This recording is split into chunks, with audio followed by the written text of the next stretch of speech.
மக்களின் மாம் எடுத்து தமிழ் வாழ்க வாழ்க்கை தமிழ் சொர்க்கத்தை தொலை இருக்கும் சகோ வணக்கம். நன்றி நன்றிக்குள்ள நாளாக நான் பிரிக்க முடியாது. ஏன்னா நன்றி தான். வேணா எப்படி வேணால் சொல்லிக்கலாம்.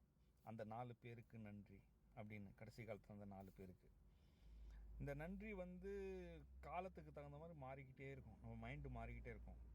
செய்கிற உதவி சின்னது என்றாலும் காலத்தால் பெரிது அப்படின்னு சொல்லலாம்.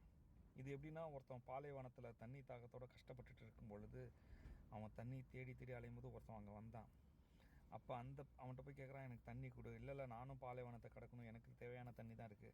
இல்லை வாழ்கிறதுக்கு கொஞ்சம் பகிர்ந்து நம்ம போய் கரையை சேர்ந்துருவோம். ஏன்னா என்கிட்ட கோடிக்கணக்கில் சொத்து இருக்குது. நான் உனக்கு வேணால் அந்த சொத்துலேருந்து பாதி தரேன், எனக்கு தண்ணி கொடு, இப்போதைக்கு எனக்கு தண்ணி தான் முக்கியம். ஆனால் கரை நெருங்க அவன் மைண்டு மாறிக்கிட்டே இருக்குது. கரை நெருங்கின உடனே அப்பா ஏதோ கேட்டேன், சாரிப்பா, நான் தேங்க்ஸ் அப்படின்னு. இதுதான் மனசு மாறுறதுன்றது. அதாவது முத ஆன்மீகம் இந்த உலகத்தில் வந்தப்போ, மாம்டேடு வந்தப்போ மனுஷனுக்கு இறைவன்கிட்ட மன்னிப்பு என்ற வார்த்தையை தான் கற்றுக் கொடுத்தாங்க. ஆனால் மனிதனுடைய அறிவு எப்படின்னா, புள்ளி வச்சா கோலம் போட்டுருவான். அவங்களும் பேசிக்கான ஒரு புள்ளி தான் வைப்பாங்க. இன்றைக்கி வரைக்கும் சயின்ஸ் கண்டுபிடிப்புலாம் ஒரு பேசிக் புள்ளியில் வர்றதான். அந்த பேசிக் புள்ளி மட்டும் தான் மாம்டேடு கொடுப்பாங்க.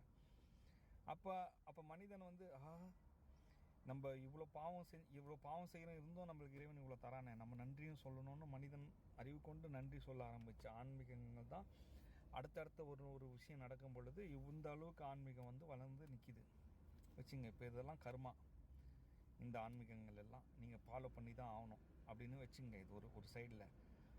ஸோ இந்த நன்றி என்பது ரொம்ப விஷயம் இருக்குது. நீங்கள் நான் ஒருவன் நான் அப்படின்னு நினைக்கிறதுனால நம்மளுக்கு புரிய மாட்டேங்குது.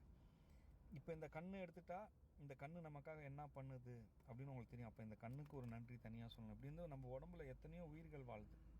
அது ஒன்று எடுத்தால் தான் தெரியும் இந்த ஒரு அறிவுடைய இது என்னன்னு. அது எல்லாத்தையும் சார்ந்து தான் நம்ம இந்த உலகத்தில் எல்லாமே அனுபவிச்சுட்டு இருக்கோம். அப்போ அது எல்லாத்துக்கும் ஒரு நன்றி தான். இந்த ஒரு மட்டும் இல்லை, நம்ம நரகத்தில் பயணம் செஞ்சு வரும் பொழுது நம்ம இந்த உலகத்து மாயையில் அந்த நன்றியை மறந்துட்டோம். ஆனால் நம்ம மாட்டிக்கிட்டோம், தப்பிக்கவே முடியாது. அதுதான் மேட்ருங்க. நீங்கள் உணர்ந்துட்டீங்களா நான். அப்போ நீங்கள் ஏதோ ஒரு இடத்துக்கு போகணும், சொர்க்கத்துக்குன்னு ஒன்று போகணும். இல்லைன்னா இந்த நரகத்துக்குள்ளே சுழற்சி ரீசைக்கிள் மாதிரி மாட்டிக்கிட்டோம். நம்ம வேறு வழியே இல்லை. ஸோ அதை நான் ரொம்ப ஈஸியாக புரிய வைக்கிறதுக்கான வீடியோ தான் பண்ணுறேன். தொடர்ந்து பாருங்கள்.